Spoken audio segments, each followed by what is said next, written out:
এবার প্রাক্তন মুখ্যমন্ত্রী মমতা বন্দ্যোপাধ্যায়ের নামে এফআইআর। উস্কানিমূলক মন্তব্য আর সেই উস্কানিমূলক মন্তব্যের অভিযোগ, সেই অভিযোগে মমতা বন্দ্যোপাধ্যায়, প্রাক্তন মুখ্যমন্ত্রী মমতা বন্দ্যোপাধ্যায়ের বিরুদ্ধে এফআইআর। ধর্ণা মঞ্চে উস্কানিমূলক মন্তব্যের অভিযোগ, হেয়ার স্ট্রিট থানায় প্রাক্তন মুখ্যমন্ত্রী মমতা বন্দ্যোপাধ্যায়ের বিরুদ্ধে এফআইআর। সরাসরি চলে যাব, রওনাক রয়েছে আমার সঙ্গে, রওনাকের সঙ্গে কথা বলবো। রওনাক, ঠিক কি অভিযোগ এবং কি এই অভিযোগে এফআইআর দায়ের হয়েছে, কি জানা যাচ্ছে?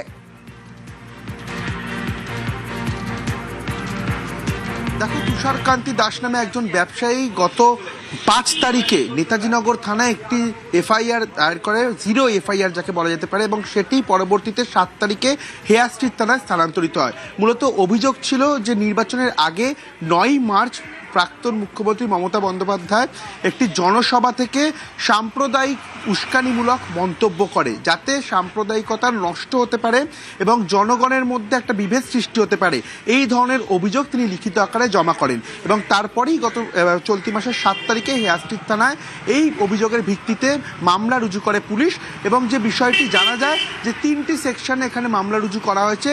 একটি উস্কানিমূলক মন্তব্য, হুমকি দেওয়া এবং আরও একটি সাম্প্রদায়িকতা নষ্ট করার চেষ্টা। মূলত এই 3টি ধারায় কিন্তু ইতিমধ্যে মামলা রুজু করে গোটা বিষয়টি তদন্ত করে দেখছে হেয়ার স্ট্রিট থানার পুলিশ। এবং যে বক্তব্যকে ঘিরে এই অভিযোগ দায়ের করা হয়েছে, সেই বক্তব্যের যে ভিডিও ফুটেজ, সেই ভিডিও ফুটেজও কিন্তু ইতিমধ্যে খতিয়ে দেখা হচ্ছে হেয়ার স্ট্রিট থানার পুলিশের তরফ থেকে। 7ই মার্চ প্রাক্তন মুখ্যমন্ত্রী মমতা বন্দ্যোপাধ্যায় ঠিক কি বলেছিলেন শোনাবো। আপনারা কেন ये কথা বলবেন बीजेपी प्रचारेर जोन्नो? आप क्यों बोलते हैं कि हम मुस्लिम लोगों को लेके आया? अगर कोई लेके आया तो आजादी का टाइम में गांधी जी को क्वेश्चन कीजिए, नेहरू जी के क्वेश्चन कीजिए, राजेंद्र प्रसाद को क्वेश्चन कीजिए, अम्बेडकर को क्वेश्चन कीजिए। आप तो तब जन्म ही नहीं लिया था। আমরা আছি বলে না আপনারা সবাই ভালো আছেন। আর যদি আমরা না থাকি, কোনোদিন সেরকম আসে 1 সেকেন্ড লাগবে।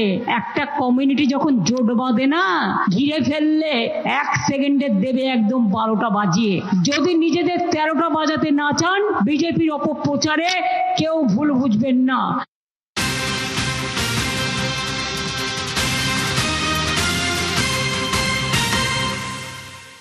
উস্কানিমূলক মন্তব্য, যে মন্তব্যের বিরুদ্ধে এবার প্রাক্তন মুখ্যমন্ত্রীর বিরুদ্ধে এফআইআর, ব্যবসায়ী রওনাক রয়েছে আমার সঙ্গে।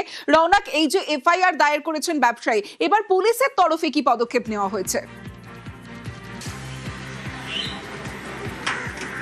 দেখো, ইতিমধ্যেই এই লিখিত যে অভিযোগ দায়ের করা হয়েছিল, সেই অভিযোগের ভিত্তিতে পুলিশ মামলা রুজু করেছে। 3টি সেকশনে বিএনএস এর ইতিমধ্যে এটায় মামলা রুজু করা হয়েছে। মূলত উস্কানিমূলক মন্তব্য ছড়ানো, কোনো একটি সম্প্রদায়কে হুমকি দেওয়া এবং সাম্প্রদায়িকতা নষ্ট করার চেষ্টা, এই 3টি ধারায় মামলা রুজু করা হয়েছে। এবং যে কথাটি তিনি ব্যবসায়ী লিখিত অভিযোগে লিখেছেন, অর্থাৎ যে টাইম পিরিয়ডে এই বক্তব্যের কথা তিনি লিখেছেন, সেই বক্তব্য পুলিশের তরফ থেকে খতিয়ে দেখা হচ্ছে।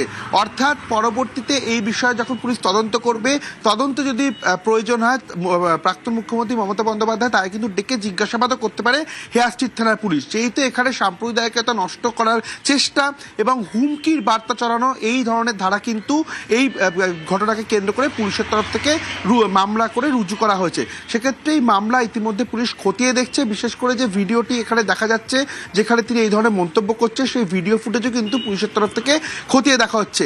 এই যে ব্যবসায়ী তুষারকান্তি দাস, তিনি কিন্তু 5ই জুনই নেতাজিনগর থানায় লিখিত অভিযোগ দায়ের করে, যেটা 0 এফআইআর হিসেবে ট্রিট করা হয় এবং পরবর্তীতে 7 তারিখে কিন্তু হেয়ার স্ট্রিট থানায় স্থানান্তরিত করা হয় সেই এফআইআর। এবং একেবারেই 7 তারিখেই সেই এফআইআরে সেই হেয়ার স্ট্রিট থানার পুলিশ 3টি সেকশন অ্যাড করে ইতিমধ্যে তদন্ত শুরু করেছে। এবং গোটা বিষয়টি কিন্তু ইতিমধ্যে পুলিশের তরফ থেকে খতিয়ে দেখা হচ্ছে যে সেই ঘটনার সময় তিনি কি ধরনের মন্তব্য করেছিলেন, এই মন্তব্য জনসমক্ষে আসলে কতটা অশান্তি ছড়াতে পারে, বা এই মন্তব্যের পেছনে ইন্টেনশনালি তার কতটা মদত ছিল, গোটা বিষয়টি কিন্তু ইতিমধ্যে খতিয়ে দেখা হচ্ছে। বেশ, মুখ্যমন্ত্রীর পদে বসে এই ধরনের মন্তব্য করা উচিত নয় বলছেন শিল্প ও বাণিজ্য মন্ত্রী তাপস রায়। ওই মুখ্যমন্ত্রী চেয়ারে বসে সংবিধানের শপথ নিয়ে রাজনৈতিক হিংসা ছড়ানো, দাঙ্গা লাগানোর মতন পরিস্থিতির সৃষ্টি করেছিলেন উনি। যে সমস্ত কথাবার্তা, ভাষা, শব্দ ব্যবহার করেছিলেন, শুধু উনি না, উনি, অভিষেক এবং আরো অনেক তাদের দলের পদাধিকারী, এমপি, মন্ত্রী, এমএলএরা অনেক আগেই তার বিরুদ্ধে এফআইআর হওয়া উচিত ছিল। কিন্তু তখন তো এফআইআর নেওয়ার কারুর করারও ক্ষমতা ছিল না ভয়ে।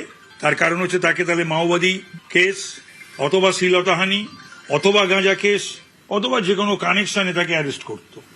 আর দ্বিতীয় কথা হচ্ছে পুলিশ তো কেসই নিত না, এফআইআরই নিত না, এখন সেটা অন্তত নিচ্ছে। Better late than never.